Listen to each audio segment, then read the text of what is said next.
He did not climb to the top of his own house out of love. He went because a woman who never missed a morning had missed 3 days before a contract dinner that would hand his family to another. His quietest servant was gone. When he opened the door under the roof, expecting theft, the smell of cold ash stopped him. What lay folded on the bare mattress did not simply wound him. It undid 9 years he had built his life upon. The list ran to 4 pages, and Adeline Sar read from it the way other people read an inventory of stock. "The portrait in the long gallery," she said, "that goes." Soren Vicari stood at the tall window with his hands behind his back and watched the frost burn off the lawn. Behind him, his house was already coming apart. 2 men from the Sara household had arrived before 7 with soft cloths and wooden crates, and they moved through the rooms of Halvard House, lifting things that had not been lifted in 9 years. "That is my mother," he said. "That is a woman nobody in Farron has heard of, hanging where my father will stand on Friday." Adeline turned a page without looking up. "The clock in the hall stays. The dogs do not. Whatever you want." She glanced up at that briefly, the way a buyer looks up when the price is accepted too easily. Adeline Sar had a cool and careful mouth and a talent for arithmetic, and she had never once pretended the contract was anything other than a contract. Neither had he. That was the whole of its appeal. On Friday her father would sign, and the Vexari cold stores at Ardmore Quay would be spoken of as a partnership, and Soren would go on running them exactly as he always had, with another name laid beside his own, like a hand on a wrist. "The still room," Adeline said. "What is kept in it?" "Preserves." "Nobody keeps preserves anymore." Somebody in this house did.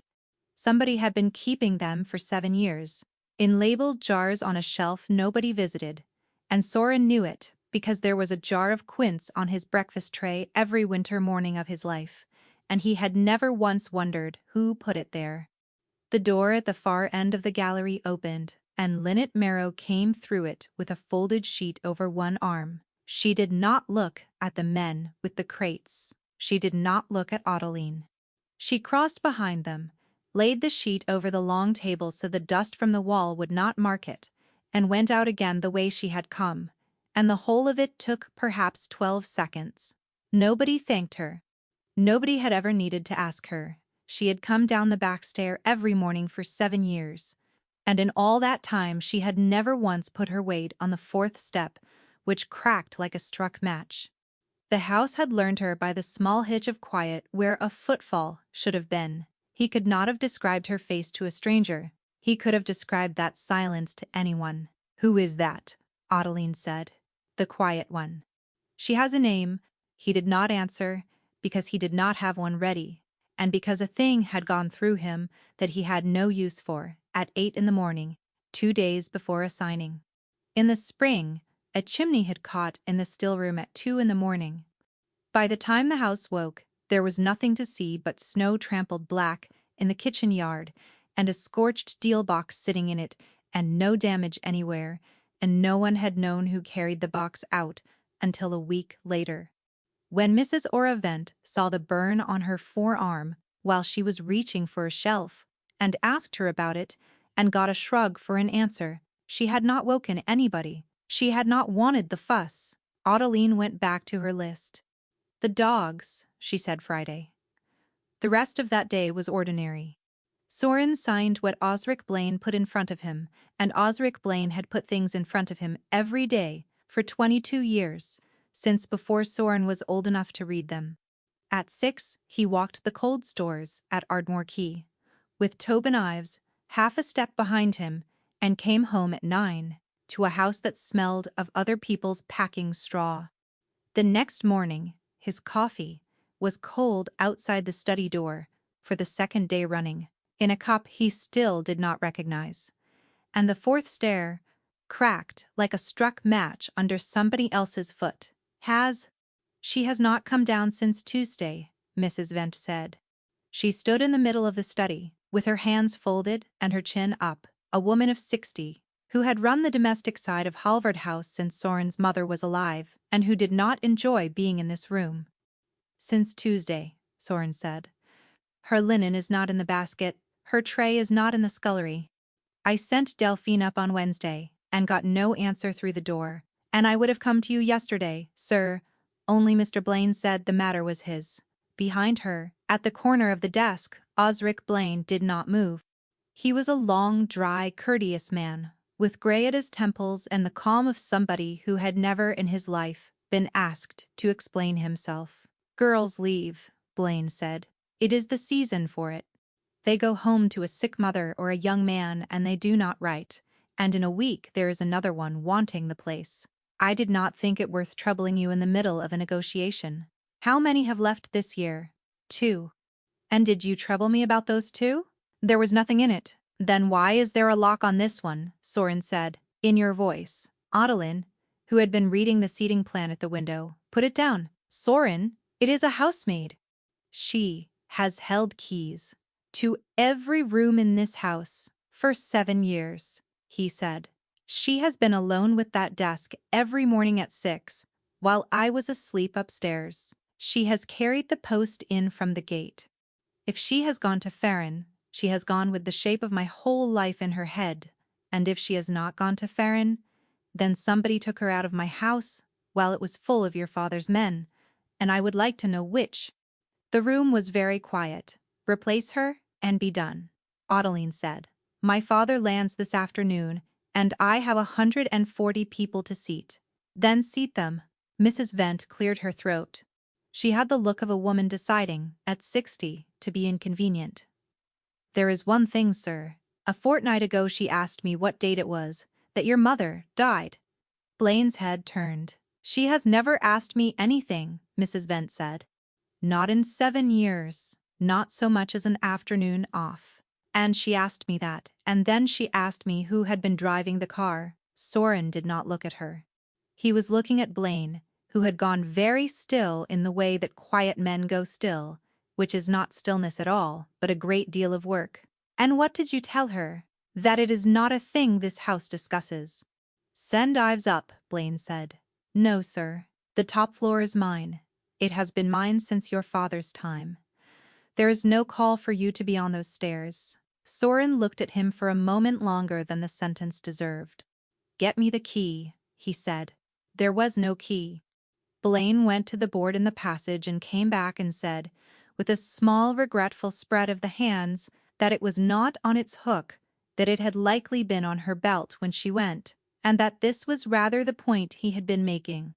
Soren took the back stair anyway. He had not been up it since the week he inherited. He had walked it once then, room by room, counting what he owned, and he had never had a reason since, because everything he needed came down to him. The stair was narrow and unpainted, and it turned twice, and the further he climbed the colder it got, and the smell changed from beeswax to limewash to something thin and clean and old, like the inside of a cupboard in an empty house. The fourth step cracked under him. He stopped on it, with his hand on the rail, and stood there longer than a man ought to stand on a stair. 7 years. 6 o'clock every morning, in the dark for half the year, up and down a stair that announced anybody who did not know it, and she had known it well enough to leave no mark on the air at all. Nobody teaches that. A person learns it because she has decided, early and completely, that the best thing she can be in a house is unheard. He thought, without wanting to, about Tuesday. She had been standing in the study doorway at 8:30 in the evening, with something small held against her apron in both hands, and he had been on the telephone to Baltasar Sar about the schedule of assets, and he had looked up and made the gesture he made 40 times a day, the flat turn of the hand that means not now, and she had gone. He had not thought about it again for a moment. He had not thought about it at all until this stare. She had waited in that doorway. He understood now for some part of a minute before he noticed her, which meant she had come down the front passage and stood where he would see her, which was the one thing in 7 years he had never known her to do.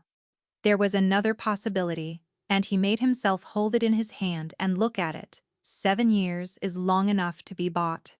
A woman who can cross a house without sound is exactly the woman a patient man would put into it, And Baltazar Sarre was a patient man, and the quince on the winter tray, and the burnt box in the snow would be the cheapest cover that money had ever bought anybody.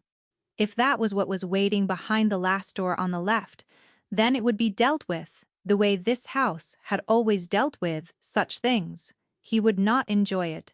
He would not be slow about it either. He found, climbing, that the thought went down whole and would not go any further, and sat where he had swallowed it. Tobin Ives was 2 steps below him, and had the sense to say nothing. "Sir," Ives said at last. "If somebody in the house took her out, then he is still in the house. Then perhaps I should be in front of you." "No," Soren said, and kept climbing. The top floor was a single corridor, under the slope of the roof, with 6 doors along it, 4 of them standing open on stripped beds and empty pegs. Rain had got in at some point that year, and dried in a long fan across the boards. There was a window at the far end with a view of the kitchen yard and the black patch where the snow had been trampled in the spring. The last door, on the left, was shut. He knew it was hers before he touched it, and he could not afterwards have said how, except that the boards in front of it were worn paler than the boards anywhere else in the corridor, from 7 years of one pair of feet stopping in the same place to listen before going in. He put his hand flat on the wood. "Marrow," he said. Nothing came back, not a movement, not a breath, not the particular thickness that a closed room has when there is somebody alive behind the door. He tried the handle and found it unlocked, and he stood for a moment with the cold coming up through the boards and his heart going like a man half his age, and then he opened it. The door swung all the way to the wall and stopped because there was nothing behind it to stop against. The room was narrow, and it ran back under the pitch of the roof so that a tall man could only stand upright in the half of it nearest the door. There was an iron bed. There was a washstand with a jug turned upside down on it. There was a chair. There was a nail in the plaster at the height of a person's shoulder with nothing on it. That was the room. Soren stood in the doorway and did not go in, the way a man does not immediately walk into water. The bed had been stripped and the mattress folded over double on itself, and the 2 blankets were folded in squares on top of the mattress with the creases lined up. The floor had been scrubbed so hard and so recently that the boards had gone pale in long strokes, and the smell of soda was still in the air under the cold. The window had been cleaned on the inside and the outside, both, and the outside of that window is a slate roof and a drop of 50 feet, and he did not want to think about how she had reached it. The hearth was swept, not emptied.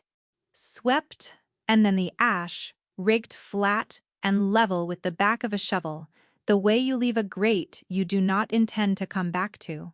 And the ash was gray and cold all the way through, and it smelled, faintly and unmistakably, of burnt paper.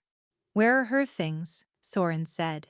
Mrs. Vent had come up behind Ives and was standing with one hand on the doorframe and the other pressed flat under her collarbone. "Sir," she said, "that is her things." He turned and looked at her. "There is no chest," he said. "There is no box. There is no coat on that nail. There is not a comb in this room. No, sir. She has been in my house 7 years. Yes, sir. What did she wear on her afternoons off?" Mrs. Vent's mouth moved and did not make anything for a moment. "She did not take them," she said. Mrs. Vent came as far as the chair and put her hand on the back of it. "She took one, sir, in the first year. She was back before 4 o'clock, and she had walked both ways, and after that she stopped asking, and I put it down to her having nowhere to go. Some of them have nowhere." She looked at the nail in the plaster. There was a coat. She wore it indoors in February, because the flu up here has never drawn properly. I do not believe I ever saw it on her outside this house. Soren went in. He put his hand on the washstand, and it was dry, and he put his hand on the jug, and it was dry, and he found himself doing the thing his father had taught him to do in rooms that had been emptied by somebody careful, which was to stop looking for what was there and start looking for the shape of what was not. 7 years of wages. That was the shape of it. He paid the indoor staff well because his mother had paid them well, and he had never changed it. And this woman had been paid every month for 7 years, and none of it was in this room, and none of it was on her back, and none of it had ever, as far as he knew, gone out of the gate on a Sunday. Then he saw the mantel. The keys were laid out along it in a row, largest to smallest, spaced apart with a care that made something turn over in his chest. The gate key, the plate room, the still room, the store cupboards, the long gallery cabinet that held 400 years of silver, and at the end of the row, on its own, the key to the door he was standing in. Blaine said that key went with her. Ives said quietly. Yes, Soren said. He did. He stood over the row of keys without touching them, and the cold came up through the boards into the soles of his shoes, and outside a rook went over the roof, making the only sound in the world. A man does not use the word gone about a key unless he has already decided what the room is going to mean. Either Blaine had been up here since Tuesday and had stood where Soren was standing and looked at this mantle, or he had not troubled to look at all before he set it downstairs with his hands spread. Soren could not settle which of those was worse. Then he looked at the bed again and saw what he had walked past twice. On the folded mattress, squared to the edge of it, lay a single sheet of paper folded over twice. There was one word written on the outside of it, in a small upright hand that he had seen 100 times on the labels of jars in a room he had never entered. His name. He did not pick it up. Afterwards, he could not account for that, except that a man who has spent his adult life in rooms where the wrong reaction costs money does not reach for the first thing he is shown, and except that some part of him had already understood that whatever was written on that paper was going to be true. So he searched the room instead. It took 4 minutes. He found it because of the scrubbing. She had scrubbed the whole floor in long strokes toward the door, and there was one board under the window where the strokes went the wrong way, because she had knelt on the other side of it to do it. The board came up with the flat of the stillroom key. There was a tin under it. It had held biscuits once, and it had a picture of a harbor on the lid, worn almost away, and it was the size of a dinner plate, and it was heavy. Soren sat down on the edge of the iron bed with the tin on his knees, and Ives, who had been with him 9 years and had never once been sent out of a room, was sent out of the room Mrs. Vent went to, and shut the door. The first thing in the tin was money. Not loose. Envelopes. Brown wage envelopes, the sort Blaine had made up on the last Friday of every month since before Soren was born, each one with the month written on the flap in Blaine's dry copperplate, and each one sealed, not opened and emptied and kept. Sealed. He turned them over in his hands, and the gum was unbroken on every single one, and there were dozens of them, and they were bricked into the bottom of that tin in rows, like something being saved for a purpose or set aside like something too hot to hold. 7 years of a woman's wages, and she had never once broken the paper. He counted them, because counting was what his hands did when the rest of him had nowhere to go. 83. 83 months of being paid for work and putting the whole of it under a board in the dark. 4 were missing from the run, and he found those further down, sealed like the others, out of order, and he understood from that small disorder that she had never gone back into the tin to look at them. She had put each one in and closed the lid and not thought about it again. He sat with a fistful of them and could not make the arithmetic mean anything. People take a job for money. That is what a job is. He had built an entire understanding of the world on the reliability of that sentence, and it did not fit the object in his hands, and the not fitting of it opened a small cold door somewhere behind his ribs.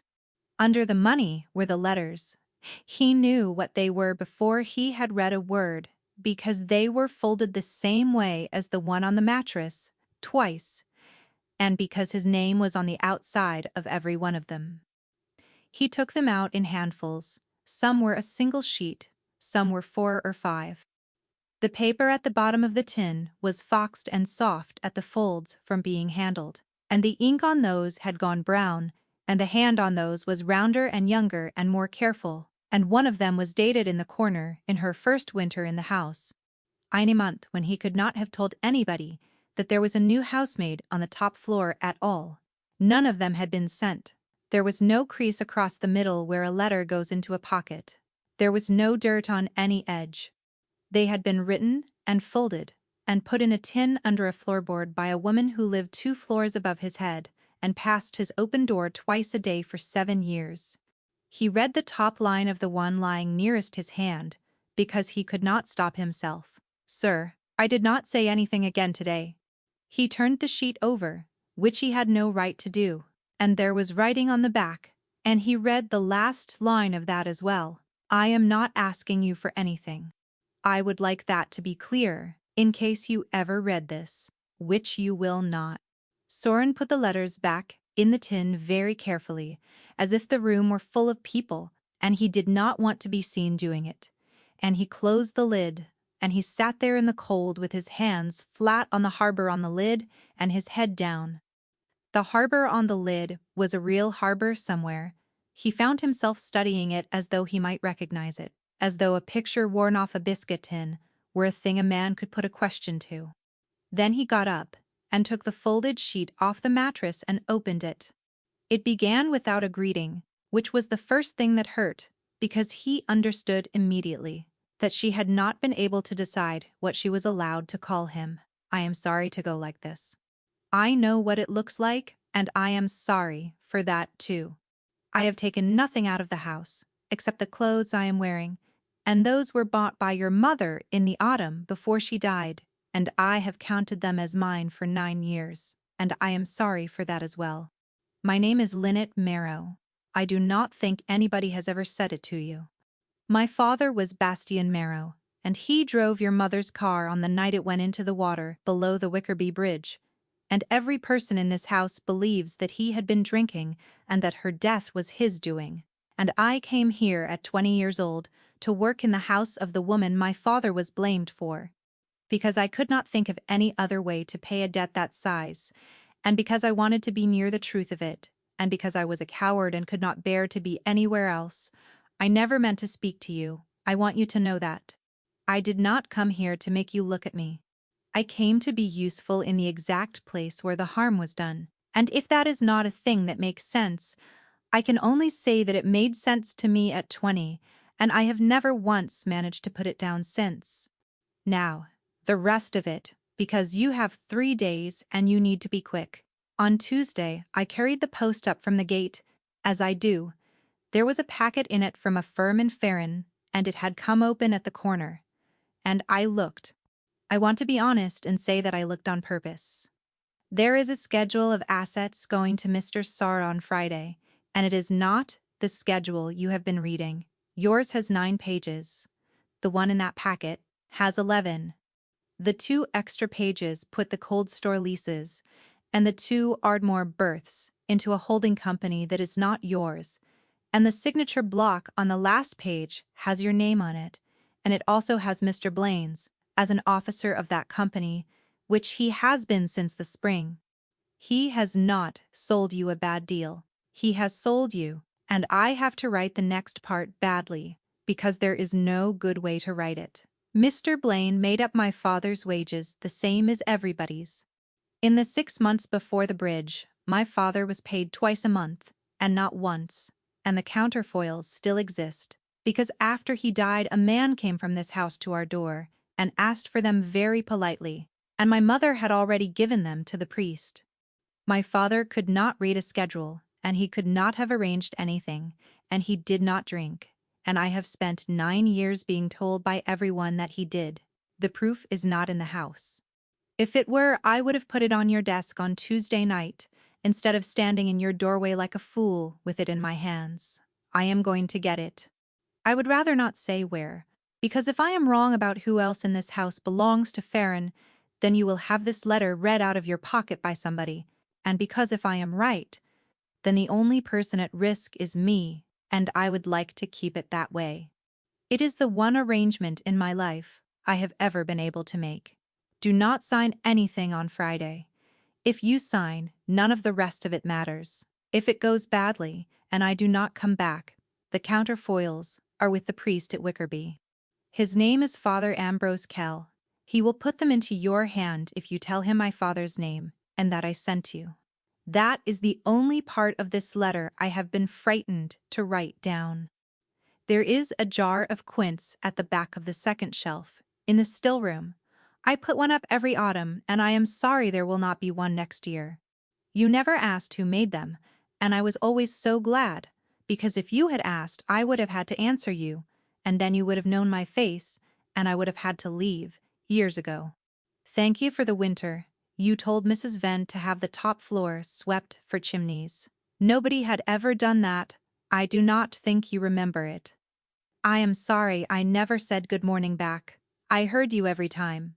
Soren Vicari sat on a stripped bed, in a room the size of a horse box, in a house with 400 years of silver in it, and read that last line 4 times. Then he folded the sheet along the creases she had made, and put it in his inside pocket and stood up. And his face, when he came out of that room, was such that Tobin Ives took a step back from a man he had never once been afraid of. Bring the car, Soren said, and find out where Blaine is, without asking him. The first thing he did was not what he wanted to do. What he wanted to do was find Osric Blaine and put him against a wall and hold him there until something came loose. What he did instead was go down to the study, shut the door, take his own copy of the schedule of assets out of the drawer, and count the pages. 9. He laid them out along the desk in the winter light and read every line of them, and they were exactly what they had been for 4 months. 9 clean pages. Nothing hidden, because there was nothing to hide in them. Everything that mattered had been put somewhere else, in a document he had never been shown. And the only reason he knew that document existed was that a woman who was not allowed to sit down in this room had opened a corner of a packet and looked. He put his hands flat on the desk and stayed like that for some time. Then he went down to the still room, which he had never entered in 9 years of owning it. It was a narrow, cold room off the kitchen passage with a stone floor and a window of green glass, and the shelves ran to the ceiling, and every jar on every shelf had a paper label, and every label was written, in that small, upright hand, Damson's, crab apple, red currant, with the year. On a second shelf at the back, behind the row of things that would be used first, stood 4 jars of quince. 4. 1 for each winter. She had thought he might still be here. Soren took one down and held it and found that the glass was cold and the paper of the label was soft with handling, and he put it back exactly where it had stood, because he did not want to be the reason the row was wrong. 22 years. Blaine had put the pen in his hand at his mother's funeral and shown him where to sign, and had stood at the corner of the desk every morning since, and had taught him which men to keep and which to pay off and which to let go quietly, and had never once in 22 years asked him for anything. Soren had taken that for loyalty. Standing in a cold room full of somebody else's fruit, he understood that a man who never asks for anything is either the best man you will ever employ, or a man who is already helping himself. Mrs. Vent was in the doorway with her hands together. Delphine has something to say, and she is frightened of saying it. Delphine stood in the kitchen passage twisting her apron and would not lift her eyes off the flagstones. She came to me Tuesday night, Delphine said. Late. She asked, would I take the morning tray up instead of her, from Wednesday? For a while she never asks anybody for anything. And I said yes, and I asked was she poorly, and she said no. Delphine swallowed, and then she said, if anyone asks you about me, tell them the truth about everything, and do not make anything better than it was. Soren did not move. What time? After 11, sir? Was she carrying anything? No, sir. That was the thing I keep thinking about. She had her coat on indoors, and she was not carrying so much as a bag. He thanked her. He heard himself do it, and he heard how strange it sounded in that passage, and he saw Mrs. Vent's face change slightly at the sound of it, and he understood that in 7 years he had probably never once thanked anybody standing on those flagstones. Mrs. Vent, her wages. Mr. Blaine made them up, sir, the same as the rest. Did she ever ask you to hold them? To bank them? Anything? No, sir. Did you know she did not spend them? Mrs. Vent held his eye, and something in the old woman's face came apart very slightly at the edges. I knew she mended the same 2 aprons for 7 years, she said. I did not let myself go any further than that. It is easier not to, sir, in a house. Mrs. Vent, there is a tin in that room, under the board by the window. I want it in the safe in the study before dinner, and I want you to be the one who carries it, and I do not want it opened. Not by you, not by me. Sir, if she comes back, I want to be able to tell her nobody read them. The old woman looked at him with an expression he could not read at all, and said, Yes, sir, and went.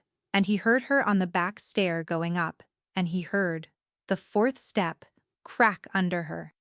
Tobin Ives came in through the yard door, with Rain on his shoulders and the lodge book under his arm. Every vehicle in and out of the gates of Halvard House was written in that book by the man at the lodge, because Soren's father had wanted it that way, and Soren had never seen a reason to change it. Ives put it on the kitchen table and turned it round and put his finger on a line. Tuesday night, he said. Mr. Blaine's car out at 10 minutes past 11. Back at 3 in the morning. Passengers. 2 out. Ives moved his finger down one line, one back. The clock in the kitchen passage went on with what it was doing. He said he had not troubled himself about her, Soren said. Yes, sir. He did say that. Soren closed the book. And there is a dinner in this house on Friday, Soren said, with 140 people at it, and his signature is going on the same page as mine. Yes, sir. Where is he now? Gone north, at first light. The lodge has him out at 6:30. Ives hesitated, which he did not often do. Sir, the north road out of these gates goes 2 places worth going, Farron and Wickerby. Adeline Sarr was in the long gallery, standing where the portrait had been. They had taken it down the day before, and the wall behind it was a clean rectangle in a wall that was not clean anywhere else, and she was looking at that rectangle, with her list held against her side, and she did not turn round when he came in. My father lands at 2, she said. He wants the dining room open tonight, instead of Friday. He says there is no sense in 3 days of standing about. Tonight. He has already told his lawyers. Now she turned. Do not agree to it. I am telling you that as the person you are contracted to marry, which is a sentence I did not expect to say this week. Soren took the letter out of his inside pocket, and then did not open it, and put it back. Adeline, how many pages is the schedule of assets? 9. You are certain? I have read it 9 times. I am the one who has to live inside it. She stopped. Her face did the thing a very intelligent face does when it is told something without being told it. Why? Because there is a copy, in Farron, with 11. She did not laugh at him. That was the moment he understood that whatever the last 4 months had been, she had not been in it. She went very quiet and very still, and then she walked the length of the gallery and back once, fast, the way people walk when the walking is the only part of them they can control. Get me a telephone, she said. She was on it for 40 minutes. She spoke to a clerk in her father's own firm, who had been at her christening, and she used a voice on him that Soren had not heard her use before, which was not the cool one, and not the sharp one, but something younger and much worse, and at the end of it, she put the receiver down and stood with her hand still on it. 11 pages, she said. The cold stores, both Ardmore berths, into a company called Halvard Holdings, which is not yours and is not named after anything of yours. It was registered in April. She lifted her chin. My father, a solicitor in Farron nobody has heard of. And your steward, Halvard Holdings, Soren said. Yes. He named it after my house.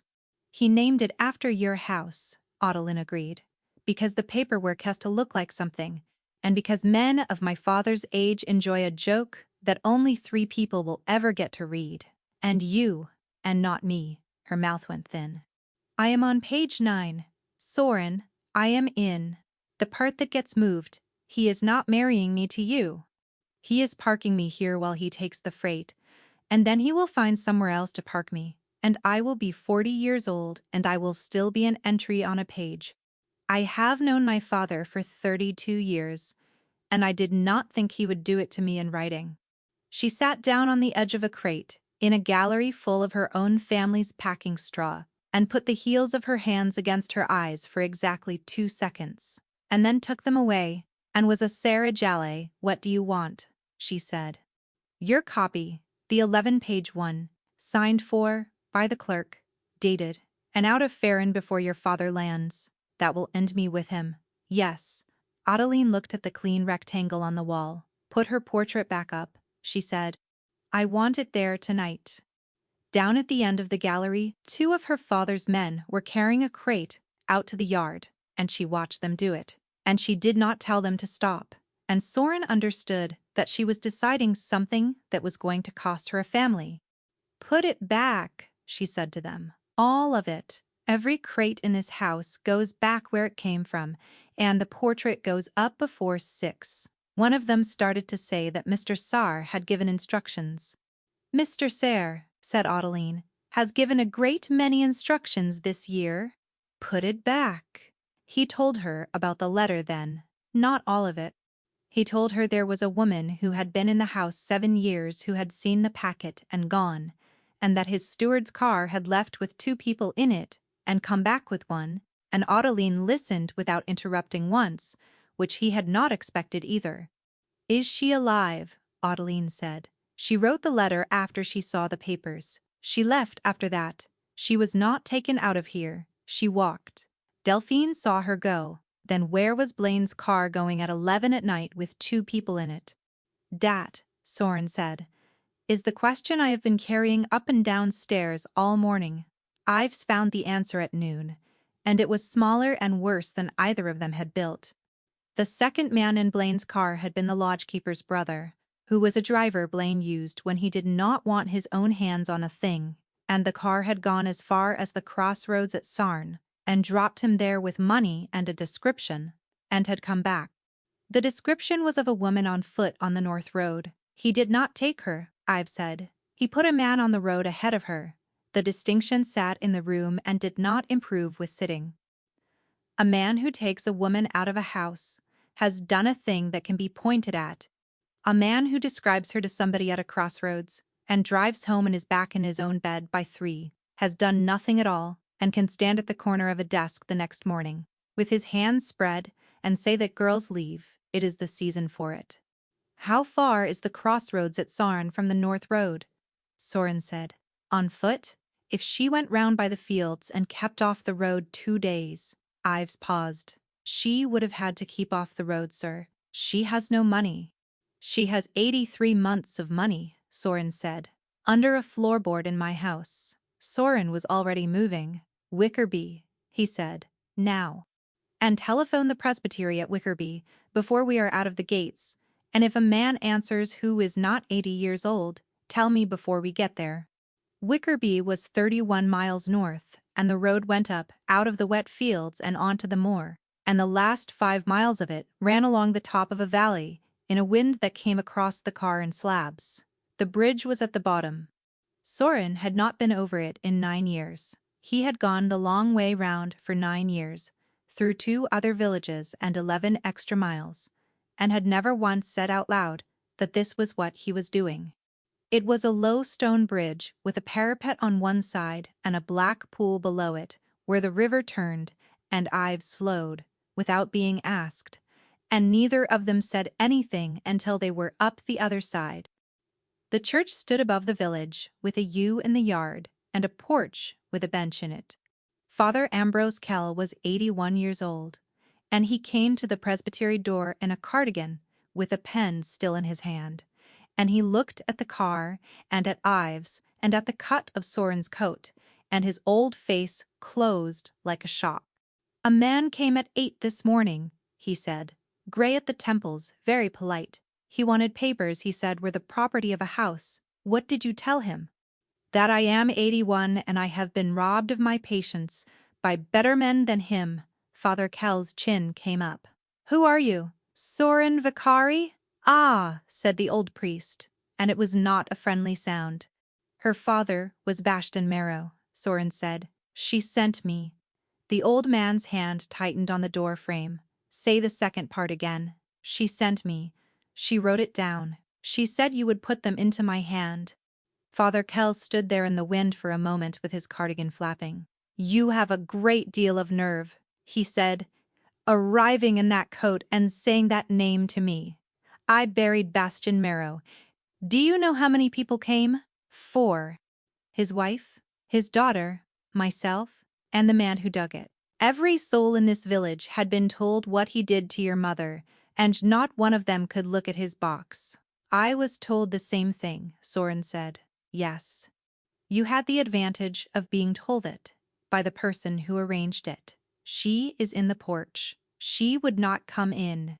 She has been there since about 5 this morning, and she will not have anything from me, and I have been standing at that window for 4 hours trying to think what to do about her." She was sitting on the bench in the church porch with her back against the stone and her hands in her lap. She had her coat on, the one she wore indoors in February, and it was wet through at the shoulders, and her hair had come down on one side, and there was a gray look about her mouth. She had walked 31 miles in 2 days on a road with a man on it looking for her, and she had done it, as far as Soren could tell, without eating anything, and when she heard the step in the gravel, she did not startle. She turned her head slowly, the way people do when they have stopped being able to be surprised. She saw him and stood up out of pure habit, because a servant stands when the master comes into a room, and her legs did not hold her, and Soren got to her before the floor did. "Sit down," he said. "Sit down, sir. Sit down, Marrow." She sat. He crouched in front of the bench with his hand still under her elbow, and looked at her properly for what he understood. With a kind of horror, was the first time in 7 years. She was younger than he had assumed. She had a long, plain, tired face, and a mouth that had been held closed so long it had set that way, and there was the burn on her forearm where the sleeve had ridden up, healed since the spring and still shining. "You read it," she said. "I read it.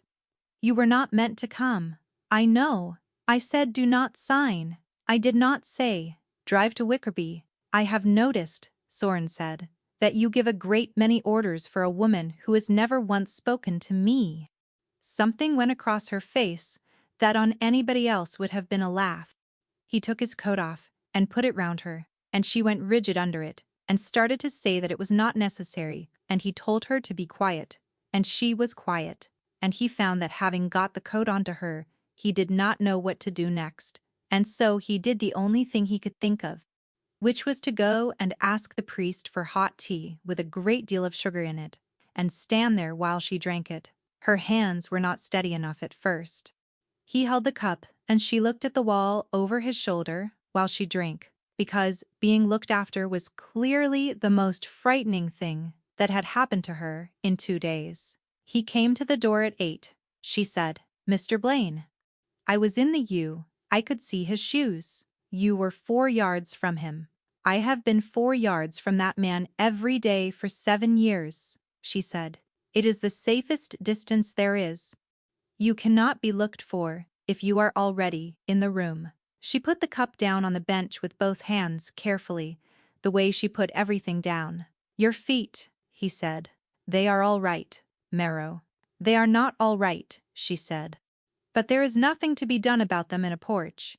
Father Kell came out with a flat tin box under his arm and put it on the bench beside her, and it had been in his safe since before either of them had any business being in this story, and inside it were the wage counterfoils for the 6 months before the bridge, 2 to a month where there should have been 1, all of them in Osric Blaine's dry copperplate. Soren sat down on the step of the porch with the tin box on his knees and understood that it was still not enough. Money moved to a man who could not read it. A steward's hand on the flap of the envelopes. It would ruin Blaine in a room. It would not open an inquest. "This is not enough," he said. "Is it?" "No," Lynette said. "Then what is?" She looked out at the yew and the wet grass and the stones, and one stone in particular, and she was quiet for so long that the wind went round the church twice. "A person?" she said. "What person?" "I would rather show you than say it," said Linnet Marrow. "It is about 400 yards from here, and I have not been able to make myself walk down to it in 9 years." They went down through the churchyard, and out of the gate at the bottom and along the lane to the bridge, and it took them a long time because of her feet, and because, twice she stopped, and stood still, and Soren stopped with her, and said nothing. The water below the parapet was black and slow, and turning. "There," Linnet said. "Where?" "There. Under the second arch. That is where it went in." She had her hands pushed into the pockets of his coat, and she was looking at the water the way you look at a person you have not forgiven. "I was 18, she said. Soren did not speak. "My mother was ill that winter, and there was nobody at the cottage to leave me with, and my father had to bring your mother back from the station at Farron, and he said he could not take me. And your mother said, 'Bring her.' She put me in the back with a rug over my knees. She talked to me the whole way. She asked me what I meant to do, and I said I did not know, and she said that was the correct answer, at any age." Linnet's voice did not change at all. That was the worst part of it. She had a bag of barley sugar in her glove box, and she gave me the whole bag. She stopped and put 2 fingers on the parapet on one particular stone, and took them off again. She had a bag of barley sugar in her glove box, and she gave me the whole bag, she said again, as though the second telling might make it hold still. "I had it in my hand at the bottom. They took it off me on the bank." I remember minding about that more than anything else, for about a week, and then I stopped minding about anything for a while. "Marrow, let me get to the end of it, sir, or I will not." He shut his mouth. There was a car behind us on the hill, and it came down fast with its lamps full on, and it did not slow at the bridge. My father put us into the parapet to keep off it. That is all he did.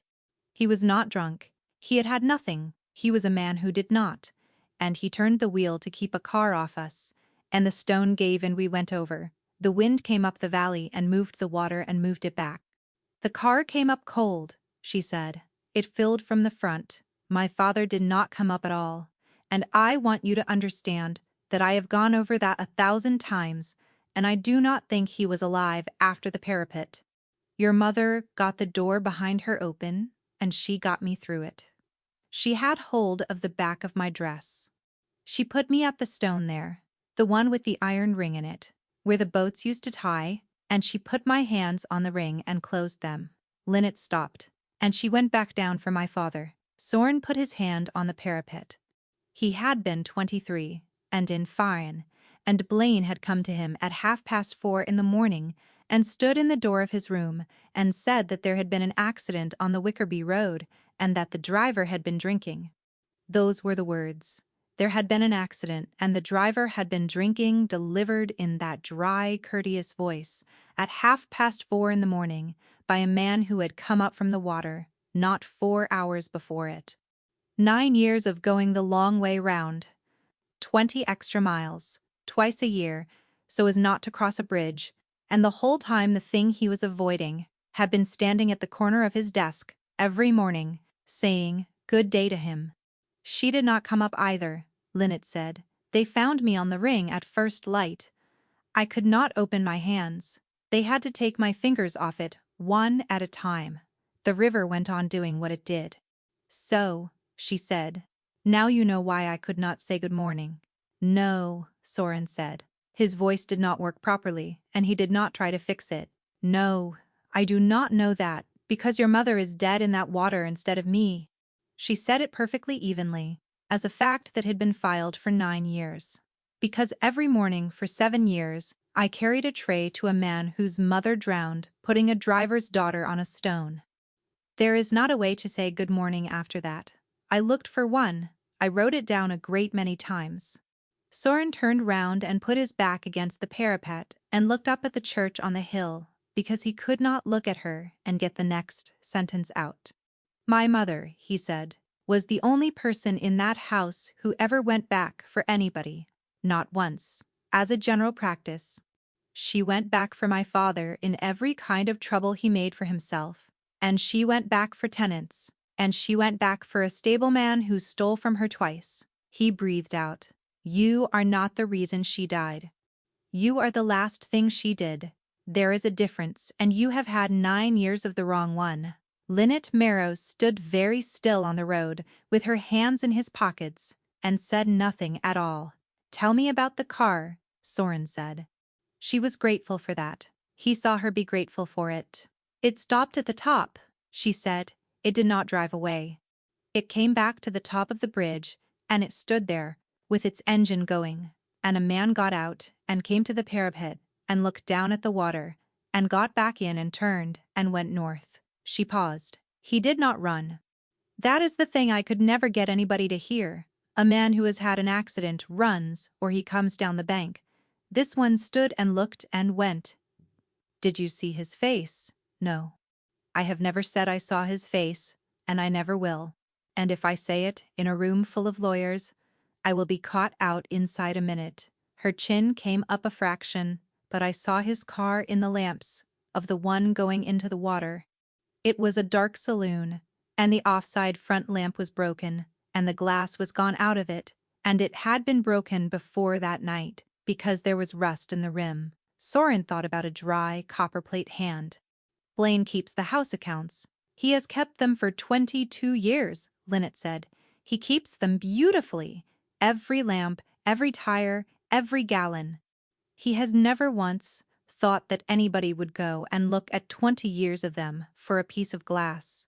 Who did you tell? Who did you tell about the car? One man, she said. He came to the cottage on the Thursday. He was very kind to my mother, and he brought a ham. And he sat me down and told me that what a frightened young woman sees at night in water is lamps on the wet, and that if I went about saying a car had been there, people would say the Marrows were making excuses for a drunk, and my mother would not be able to hold her head up. And the cottage we lived in belonged to the Vaxeri estate, and there would be nothing he could do about that. She looked at Soren. I was 18, my mother was in the next room. I stopped saying it that afternoon, and I did not say it again for 9 years. Then, we do not need your face, Soren said. We need the press in the estate office, 3rd shelf.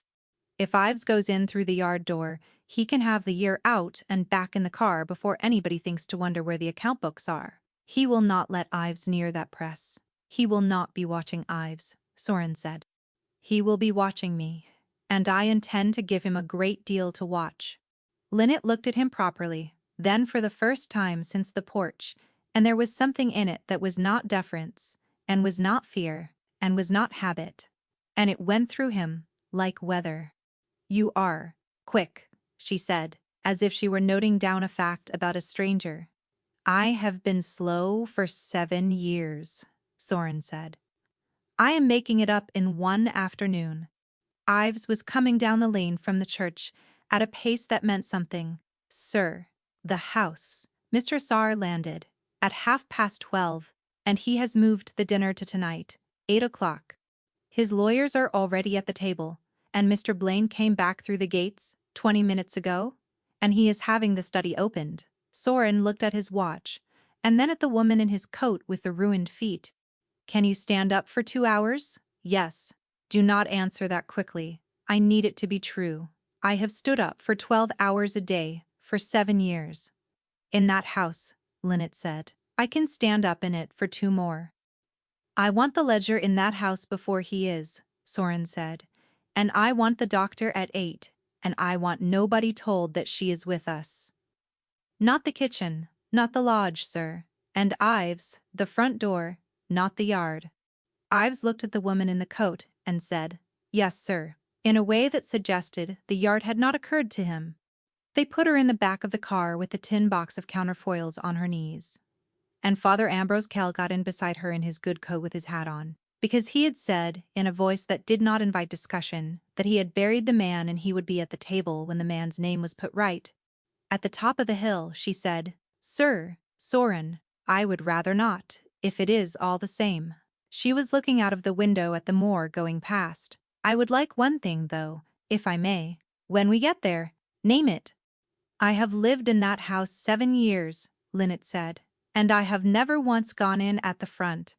The dining room at Halvard House had been laid for 140 and it held at 8 o'clock 11 people.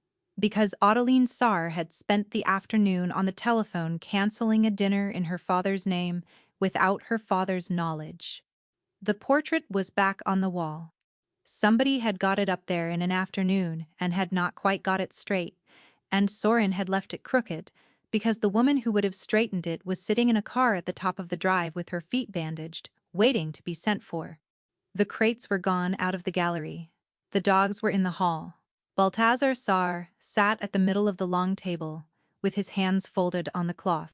He was a wide, comfortable man, with a benevolent face and the eyes of an auditor, and he had 2 lawyers on his left and the folder in front of the nearer one, and he had been waiting 20 minutes, which he had made sure everybody knew.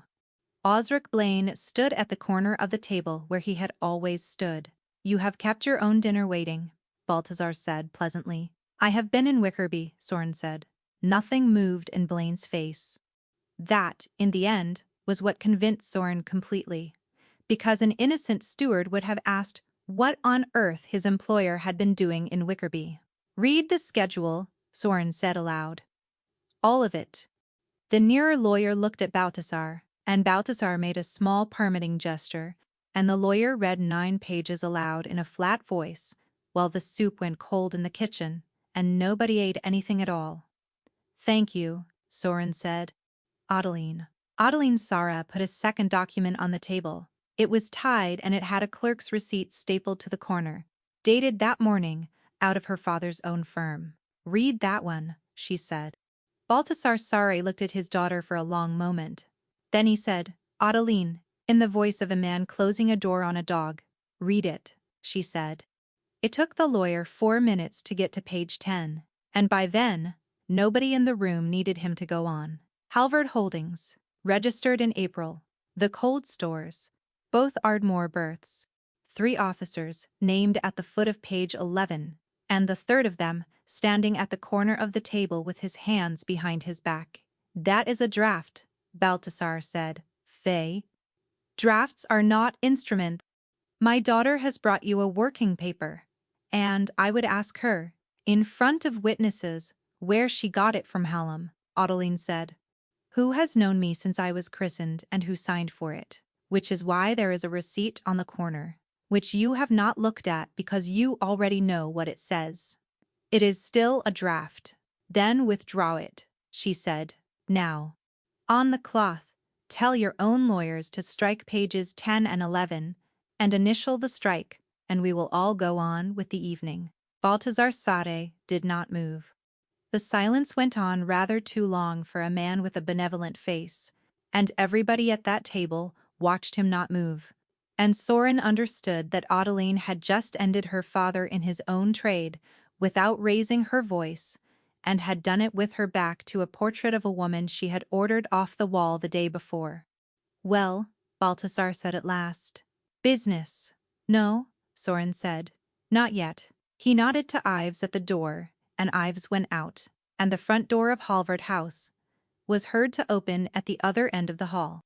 She came in through it in her own wet coat, because she had refused his, with the tin box held in both hands against her, and Father Ambrose Kell walked in behind her in his good hat, and she stopped inside the doorway of the dining room and looked at the faces turned toward her along the table. And her face did the thing a face does when it is being made to do the impossible. Mrs. Vent, standing at the sideboard, put her hand over her mouth. "This is Lynette Marrow," Soren said. "She has worked in this house for 7 years. Her father drove my mother's car." Blaine spoke for the first time. "Sir, that woman left this house in the night with the keys." "The keys are on the mantel of her room," Soren said, "laid out in a row, including the one you told me had gone with her. We can go up and look at them together after the fish." For the first time in 22 years, Soren watched Osric Blaine's hands come out from behind his back. Lynette put the tin box on the table, and opened it, and did not sit down. She spoke for 12 minutes. She had a low voice, and it did not carry well, and not one person interrupted her. She told them about the counterfoils. Twice a month, for 6 months, in a dead man's name, in a hand that everybody in that room had received a letter from. She told them what happened on the bridge. Exactly, in the same flat order. She had told it on the road, and when she got to the iron ring, Father Kell put his hat down on the table. She did not say she had seen a man's face. She said she had not. Twice. Before anybody could ask her, and the older of the two lawyers put his pen down at that and studied her, because a witness who volunteers the limit of her own evidence is a witness who has thought about nothing else for 9 years. She told them about the off-side lamp, with the glass gone and the rust in the rim. The house accounts for that year are in the estate office, she said. In the third press on the second shelf, Mr. Blaine keeps them beautifully. If there is nothing in them about a lamp in the fortnight after my father's funeral, then I am a liar, and you may all say so. Nobody moved for a moment. Then Tobin Ives, who had left the room 4 minutes earlier without being told to, came back in with a bound account book under his arm, laid it open on the cloth in front of the lawyers, held one finger against an entry until the nearer of them had read it, and stepped back. Soren did not look at it. He looked at Blaine. Osric, he said, you have stood at that corner since I was 10 years old. You gave me my first pen. You told me which of my father's men to keep. Blaine's mouth opened, and what came out was not a defense, it was arithmetic. It was a man explaining, quite reasonably, at some length, what he had been owed by a family he had run for 2 generations and had never once been thanked by, and how a woman who was about to sell freight rights out from under her own son had been the only obstacle to a perfectly rational arrangement, and how none of it had been meant to end in water. It went on for some time, and it got worse the longer it went. Because he was not lying. That was the horror of it. Osric Blaine had spent 22 years being indispensable in a house that had never once said his name with any warmth in it, and somewhere in the middle of those years the arithmetic had come out the wrong way round and he had never noticed it happen. He spoke about the wages of Bastien Marrow as an administrative arrangement. He spoke about the bridge as an outcome nobody had wanted. He looked once at Lynette Marrow and said that he had always been perfectly kind to her, and appeared to believe it. He got as far as the word arrangement, and then Soren held up one hand, and Blaine stopped talking. Out of 22 years of habit, here is what happens, Soren said. You will sit at that end of the table, and you will write out what you have just said, and you will sign it, and these 2 gentlemen will witness it, and Father Kell will witness it, and in the morning it goes to the coroner's office at Farron with an application to reopen the inquest. And if I do not, then it goes anyway with the account book and the counterfoils, and I hand the rest of the file to Mr. Saar, Soren said, who will be extremely interested to learn what his third officer has been quietly doing to the Ardmore berths behind his back since June. Baltasar Sare's benevolent face turned very slowly toward the corner of the table. Pas. Osric Blaine sat down at the end of the table where the under-footman usually stood, and wrote for 50 minutes, and the room waited while he did it, and nobody offered him anything to eat. Baltasar Sar left before it was finished. He gathered his lawyers and his folder and stood up and said, to nobody in particular, that it had been a most unfortunate evening, and at the door he stopped and looked back at his daughter, as though there might still be a sentence available to him. Page 9. Adeline said, without getting up. He went out. Ives drove Blaine to Farron that night and put the statement into the coroner's office at 9 the next morning, and Osric Blaine was never in a room with any of them again. Soren found her at 2 in the morning, sitting on the back stair. She was 4 steps up in the dark with her arms round her knees, in the shirt Mrs. Vent had made her put on, and a pair of the old woman's stockings, and the tin box from the safe was on the step beside her, unopened, exactly as it had come out of the room. She did not look up when he came down. She had heard him on the landing, because she heard everything in that house and always had. Nobody read them, he said. You have my word. I read 2 lines before I understood what they were, and I have not read another. You could have, Lynette said. They are addressed to you. They were not sent to me. There is a difference, and I have had a long day of learning it. He sat down on the step below her, which put his head a little under hers, and he found that he wanted it that way. Your feet, the doctor has been.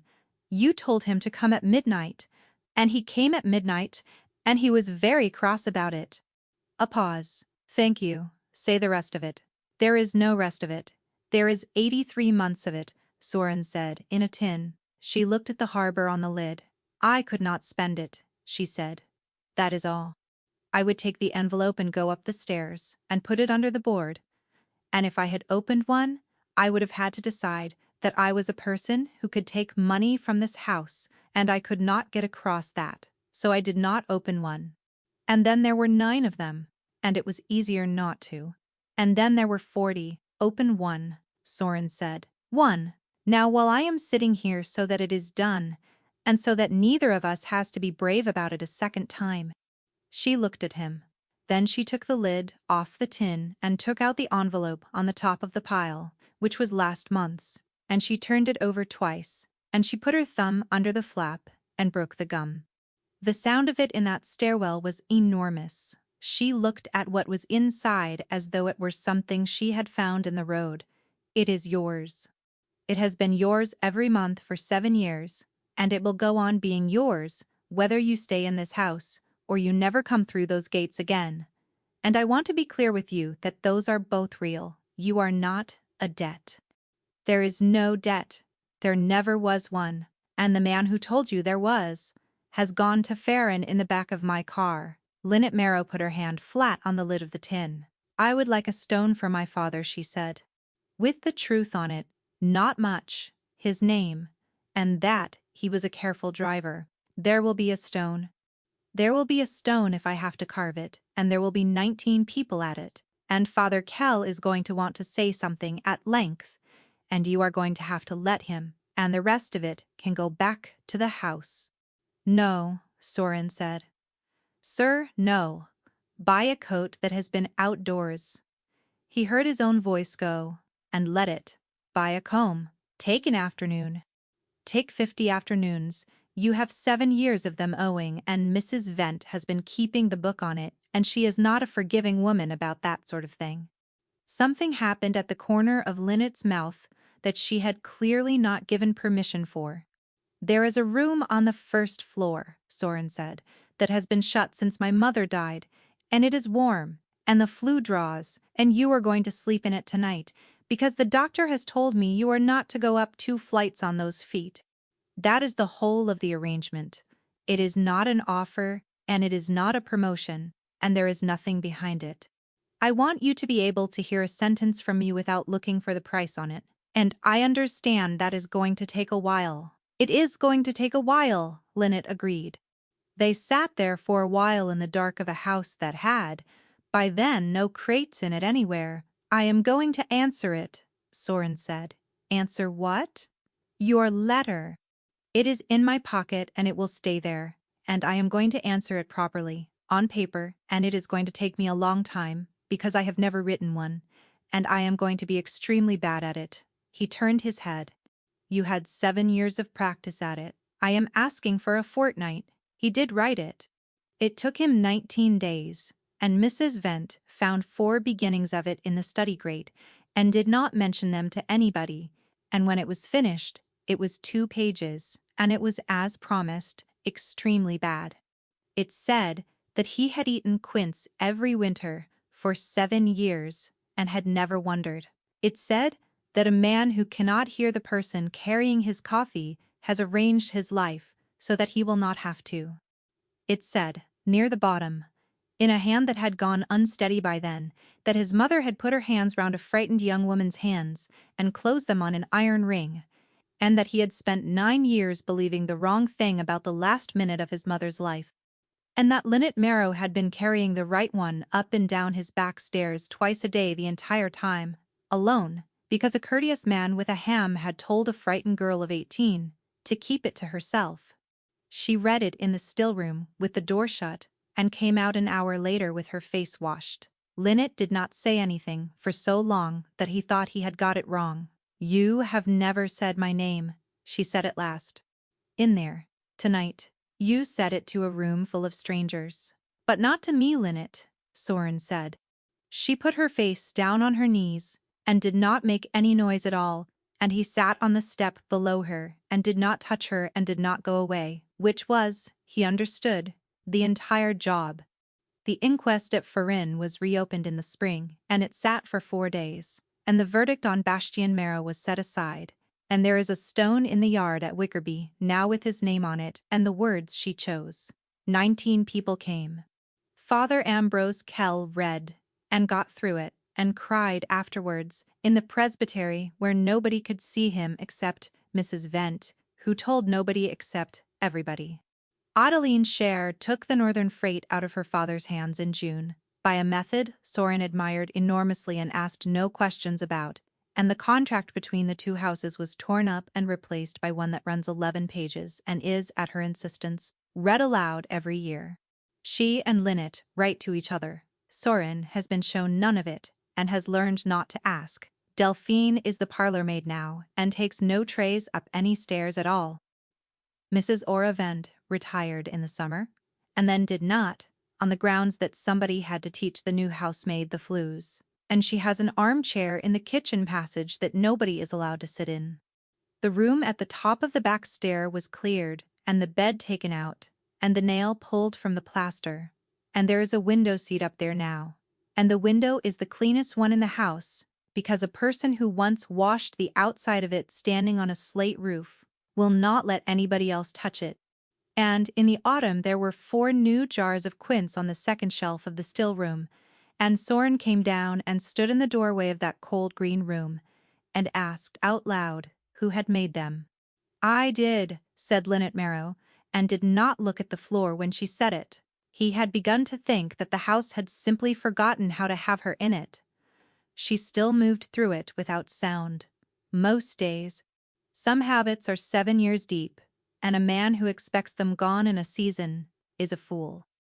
But on a morning in October, he was at the study desk before 6, as he always was, and he heard, from the back stair, a sound the house had not made in the whole time she had lived in it. The 4th step cracked like a struck match. She had put her whole weight on it, deliberately, so that he would know she was coming. Soren Vicari sat with his pen in his hand and did not turn round, because his face was doing something he had not agreed to, and he heard her come along the passage and stop in the doorway where she had stood on a Tuesday with something in her hands that he had waved away. Good morning, said Lynette. Some people spend their whole lives being quiet enough not to be a burden, and they will never once tell you they are doing it. They will simply be there every morning, and gone one Tuesday, and you will find out what you had when you find out what it cost her. The least any of us can do is learn the sound of somebody trying not to be heard and go up the stairs before the room is empty. Soren did not lose his house on that bridge. He lost 9 years of a lie, and a woman who would not have taken a single thing from him got him all of it back with a letter she never meant him to read until she was gone. If this one got you, and you want more stories where the quiet one turns out to be the strongest person in the house, tap the like button, subscribe, and send this to somebody who never says how much they are carrying. Tell me in the comments which line got you, whether you would have opened that tin, and who in your life is the quiet one you have been meaning to thank. I read every one of them. See you in the next story.